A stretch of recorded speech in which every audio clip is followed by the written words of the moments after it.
Assalamualaikum warahmatullahi wabarakatuh. Alhamdulillahi rabbil alamin. Wassalatu wassalamu ala sayyidina Muhammadin khatamin nabiyyin wa ala alihi wa sahbihi wa man tabi'ahum bi ihsanin ila yaumiddin. Amma ba'du. Alhamdulillah wa syukurillah ala ni'amillah. Kita kembali berkumpul kembali di majlis Jamaah Al-Khidmah. Tadi pertama-tama istighatsah, lalu membaca manaqib Syekh Abdul Qadir Al-Jailani, dilanjutkan dengan tahlil dan membaca maulid Nabi Muhammad sallallahu alaihi wasallam. Semoga bacaan tadi semua diterima oleh Allah Subhanahu wa taala, merubah diri kita menjadi lebih baik, menjubah diri kita menjadi lebih dekat dengan Allah dan Rasulnya. Kita seperti yang sudah sering dari hidup kita itu kalau dibiarkan semakin jauh dari Allah. Dibiarkan mengikuti hawa nafsu semakin dimurkai oleh Allah Subhanahu wa taala. Dibiarkan mengikuti godaan setan akan selalu tambah malas, tambah jauh dari ibadah dan dari taat. Sehingga kita perlu semacam batasan, pengingat, penasehat agar kita tidak terbawa godaan setan, hawa nafsu, semakin cinta dengan dunia lalu lupa total dari Allah Subhanahu wa taala. Salah satunya batasannya, pengingatnya adalah majelis seperti ini. Tidak terasa walaupun kadang-kadang duduknya capek, duduknya mungkin mengantuk, tapi di majelis seperti ini membersihkan hati kita. Ini seakan-akan sebagai kontrol kita agar kita tidak dibawa lari jauh oleh setan dan hawa nafsu dari Allah Subhanahu wa taala. Ini membuat kita kembali kepada Allah Subhanahu wa taala. Di sini ada ketenangan hati, di sini ada cahaya ruhaniyah. Walaupun mungkin kita nggak merasakannya karena kotornya hati kita, tapi itu jelas membawa efek bagus buat kita. Nah, kita memang di dunia harus selalu memperhatikan. Ada hal-hal yang membuat kita ini semakin jauh dari Allah, semakin melanggar perintah Allah, malas taat, malah ingin melanggar, ingin melakukan mukhalafat. Dikatakan oleh Al-Habib Abdullah bin Alwi Al-Haddad, dunia ini memang dibuat isinya bahaya dan kesulitan, isinya kebencian, isinya hal-hal yang bikin sibuk dan lalai. Diperbanyak di dalam dunia ini segala hal yang bikin kita berpaling dari taat, yang bikin kita malah tambah ingin melanggar perintah Allah. Memang betul kalau kita rasakan, yang kita lihat di sekitar kita ini, pencegah taat lebih banyak daripada penyebab taat. Sebab-sebab maksiat lebih mudah didapatkan dari sebab-sebab taat. Ini yang kita rasakan di sekitar kita, banyak sekali. Memang dunia diciptakan seperti itu, diciptakan sebagai ujian buat kita. Coba aja dari tadi pagi sampai sekarang kita rasakan pribadi. Penyebab taatnya berapa macam yang kita temui, tapi penyebab maksiat gak terhitung jumlahnya. Entah itu dari orang, teman, yang ngajak taat sedikit bisa dihitung pakai jari, tapi kalau yang ngajak maksiat gak usah ditanya. Dari alat-alat, dari akad-akad berusaha, semua segala macam, lebih banyak malah yang bikin maksiat daripada bikin taat. Memang itu dunia. Makanya walaupun sedikit, usahakan kita tetap menjaga. Ikuti itu majelis-majelis kebaikan. Alhamdulillah kita dikumpulkan malam hari ini. Ini termasuk pembatas dari melakukan hal-hal yang dilarang oleh Allah Subhanahu wa taala. Nah, sekarang kan tadi kita sudah bahas, Al-Habib Wahdat menjelaskan bahwa di dunia ini kan memang isinya segala sesuatu yang bikin lupa dari Allah. Tempatnya ujian memang. diisi seperti itu. Cuman dari segala macam jenis kemaksiatan, jenis kelalaian, itu semua bisa kita ringkas kata Habibul Haddad dalam 4 hal. Jadi empat hal ini adalah inti ataupun induk dari segala macam sesuatu yang bikin kita jauh dari taat, dekat dengan maksiat. Yang pertama adalah al-jahlu, bodoh. Ini dasar sebab dari segala kebinasaan, kebodohan. Yang kedua, lemahnya iman. Yang ketiga, tulul amal, panjang angan-angan. Dan yang keempat, aklul haram, makan yang haram. Ini 4 hal ini diingat ini. Ini induk dari segala bahaya. Bodoh. Artinya bodoh di sini bodoh ilmu agama. Walaupun punya gelar doktor, ya, segala jenis predikat sudah didapati, predikat dunia, tapi kalau bodoh agama, hancur hidup akhiratnya. Ini yang pertama, kebodohan. Yang kedua, lemah iman. Kalau orang nggak iman, gimana mau nyembah Allah? Begitu juga ketika dia lemah iman, maka menyembah Allah juga bakal sedikit. Dan iman yang kuat aja masih bisa digoyangkan, apalagi iman yang lemah. Yang ketiga, panjang angan-angan sampai lupa mati. Dia merasa hidup kekal. Biasanya orang yang kayak gini ini sibuk ngejar dunia, taubatnya lambat karena merasa masih banyak waktunya. Kalau mau beramal diundur-undur, itu panjang angan-angan.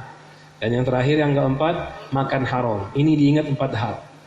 Makan yang haram udah jelas berbahaya buat diri kita. Sekarang kita bahas satu persatu. Mungkin ya dalam beberapa pertemuan. Kita bahas yang penting sekarang, al-jahlu. Al-Habib Abdullah bin Al-Haddad mengatakan, bodoh dalam agama adalah asal dari seluruh keburukan. Ya, adalah asal dari segala keburukan.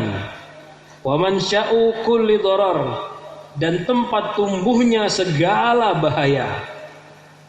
Bodoh dan orang-orang yang bodoh, kata Habib Al-Haddad, dakhiluna, itu mereka masuk dalam sabdanya Rasul sallallahu alaihi wasallam, ad-dunya mal'unun mal'unatun mal'unun ma fiha illa dzikrullah wa 'alimun wa muta'allim. Dunia itu terlaknat dan isinya terlaknat kecuali zikir kepada Allah, dan alhamdulillah sudah kita lakukan dari habis maghrib tadi. Wa 'alimun wa muta'allima, dan orang alim dan orang yang belajar. Alhamdulillah kita sekarang juga sedang belajar. Berarti yang bodoh tidak mau belajar termasuk kategori yang terlaknat. Arti terlaknat di sini nggak dirahmati sama Allah. Kalau sudah nggak dapat rahmat, jangan harap hidupnya senang. Kalaupun senang luarnya, pasti diiringi dengan kesulitan dan bahaya yang lebih besar. Kalaupun senang di dunia, naudzubillah di akhiratnya tidak akan senang. Diriwayatkan Allah Subhanahu wa taala ketika menciptakan bodoh. Bodoh itu kan makhluk. Ya, walaupun itu sifat, tetap makhluk ciptaan Allah. Ketika diciptakan kebodohan ini, bodoh tadi dipanggil akbil, menghadap. Dia malah berpaling. Ketika disuruh pergi, adbir. Dia malah menghadap. Bodoh, wajar. Bodoh, wajar. Lalu dikatakan, wa izzati, demi kemuliaanku. Allah berfirman kepada bodoh tadi, ma khalaqtu khalqan, aku tidak pernah menciptakan makhluk abghadha ilayya minka, yang lebih aku benci dari kamu. Jadi kebodohan ini adalah makhluk yang paling dibenci oleh Allah Subhanahu wa taala. Wala aj'alannaka fi syirari khalqi, dan aku akan menjadikan kamu kebodohan di makhluk-makhluk yang paling buruk. Bodoh ini sifat paling jelek, sifat paling buruk. Bodoh agama ya, kita ulangi, bodoh agama. Karena ini ciptaan paling jelek, ini ciptaan paling buruk, ciptaan paling hina. Allah mengatakan, aku akan meletakkanmu hanya pada orang-orang yang jelek juga. Ini kan ciptaan jelek, nggak mungkin diletakkan oleh Allah Subhanahu wa taala di orang-orang yang bagus. Orang-orang yang iman, orang-orang yang taat nggak mungkin dikasih ini. Nanti biar kita paham, mungkin nanti biar bakal ngerasa, tapi saya bodoh. Berarti saya masuk gini. Lihat, bedakan ya. Bodoh yang dimaksud di sini tidak tahu kewajiban agama dan tidak mau mempelajarinya. Itu tambah itu ya, tidak tahu dan tidak mau belajar. Kalau bodoh-bodoh rasa, ya semua saya ngerasa bodoh. Wajar, kita orang muslim harus merasa dirinya bodoh agar belajar. Tapi bodoh yang dimaksud bukan itu. Bodoh yang dimaksud adalah dirinya nggak tahu dan tidak mau tahu. Ini bodoh sungguhan. Dia nggak tahu tapi nggak mau belajar. Itu bodoh yang dimaksud. Kebodohan seperti itu yang dimaksud. Kalau kebodohan seperti ulama semua ngerasa dirinya bodoh, itu bodoh tawadu.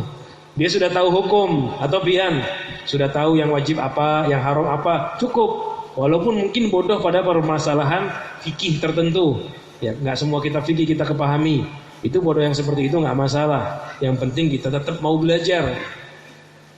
Salah satunya ini contoh belajar kayak gini ini, walaupun kita nggak alim, kita memang bodoh aslinya. Dengan belajar begini kita keluar dari golongan bodoh yang terlaknat tersebut. Ya, memang pantas ya, ciptaan jelek ya ditaruhnya di orang-orang yang jelek. Biasanya memang begitu ahli maksiat, walaupun dunianya pangkatnya tinggi. Kalau Allah nggak suka dengan dia, nggak diizinkan oleh Allah merasakan nikmatnya ilmu agama. Ada loh orang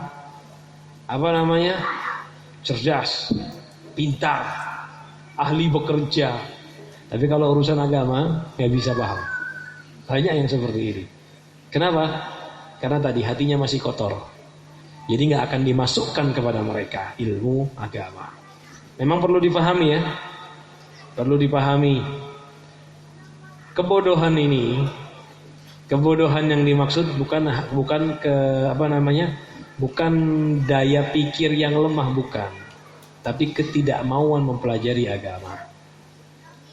Hati yang kotor yang gak ingin mengenal Allah dan Rasulnya, itu kebodohan yang paling bahaya. Sayyidina Ali radhiyallahu anhu mengatakan, la aduwa a'da minal jahli wal mar'u aduwun ma jahilah.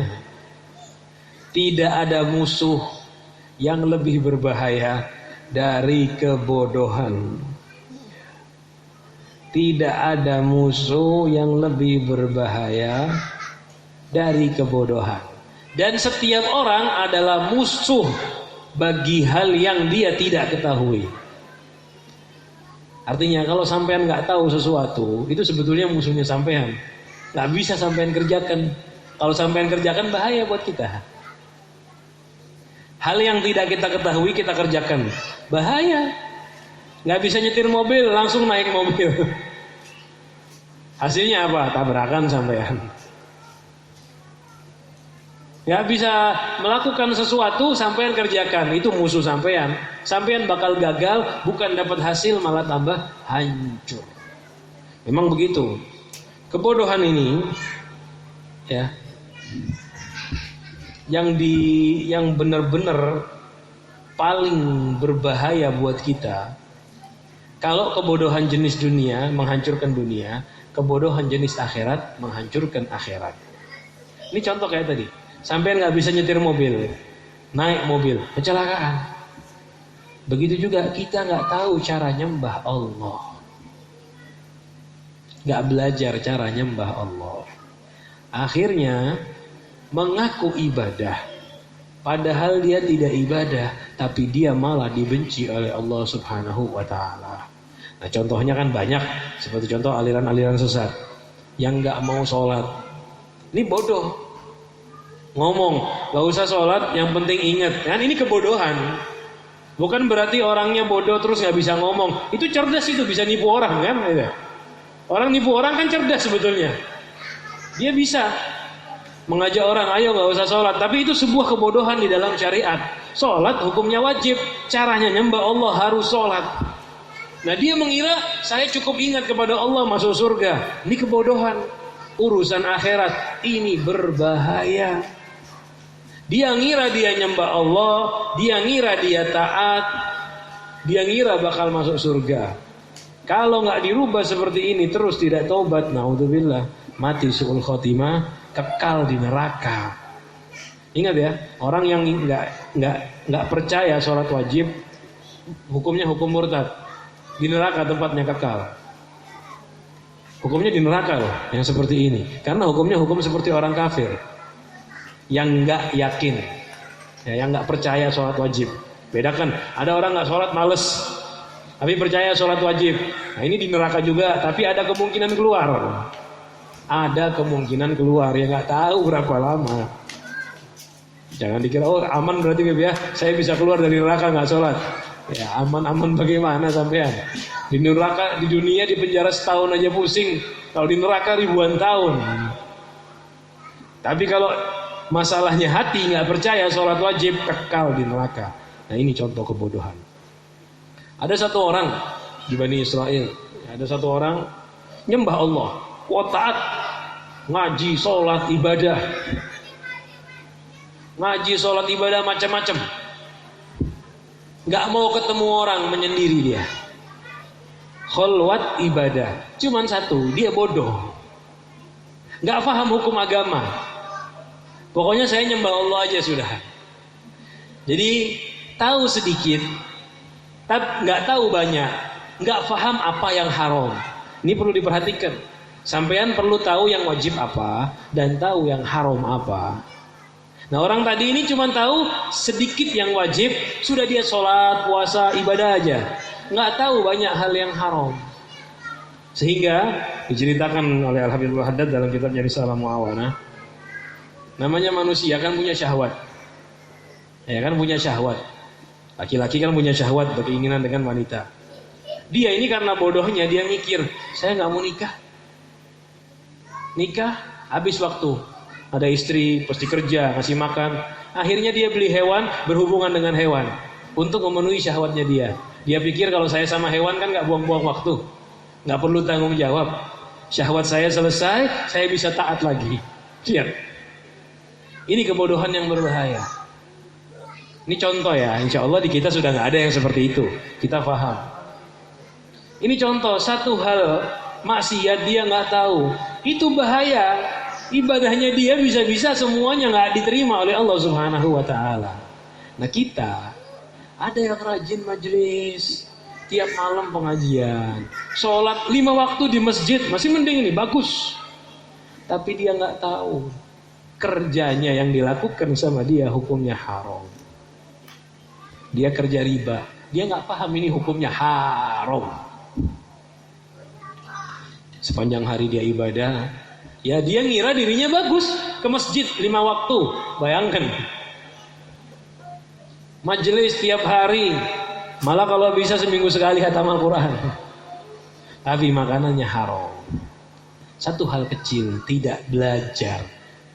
Makanya di Islam, sampean kalau mau kerja, kerjanya apa, wajib belajar dulu. Ini kerjaan saya halal atau haram. Karena kalau kita nggak tahu, dosa.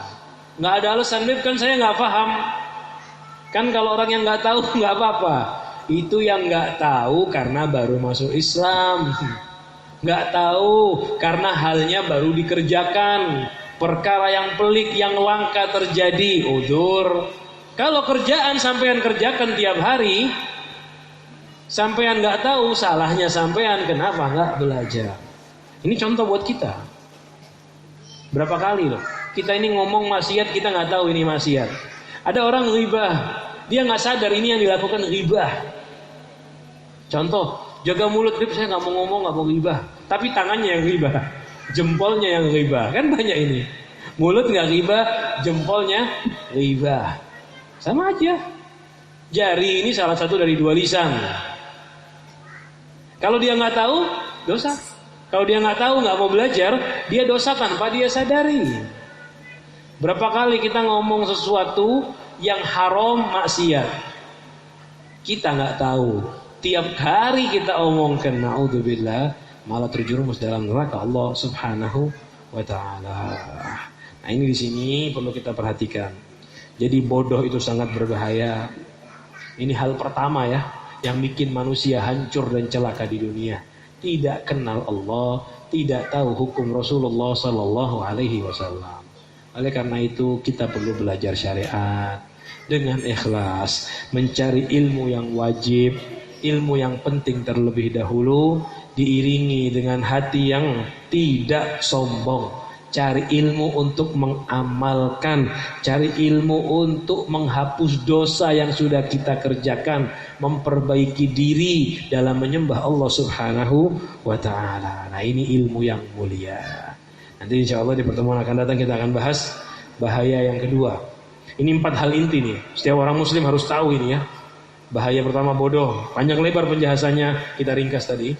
Yang kedua lemah iman, yang ketiga panjang angan-angan, dan yang keempat makan haram. Seluruh bahaya duniawiyah di dunia yang menyebabkan kita jauh dari Allah dasarnya dari 4 hal ini. Mudah-mudahan kita dijaga oleh Allah Subhanahu wa taala, dijadikan orang yang semakin taat kepada Allah, semangat mendekatkan diri kepada Rasul sallallahu alaihi wasallam. Mudah-mudahan kita diberikan ilmu yang bermanfaat oleh Allah Subhanahu wa taala yang membuat kita semakin kenal dengan Allah, semakin takut kepada Allah, semakin mengetahui kekurangan kita agar memperbaiki diri dalam ibadah kepada Allah Subhanahu wa taala. Hadza minni, mohon maaf sebesar-besarnya. Wassalamualaikum warahmatullahi wabarakatuh.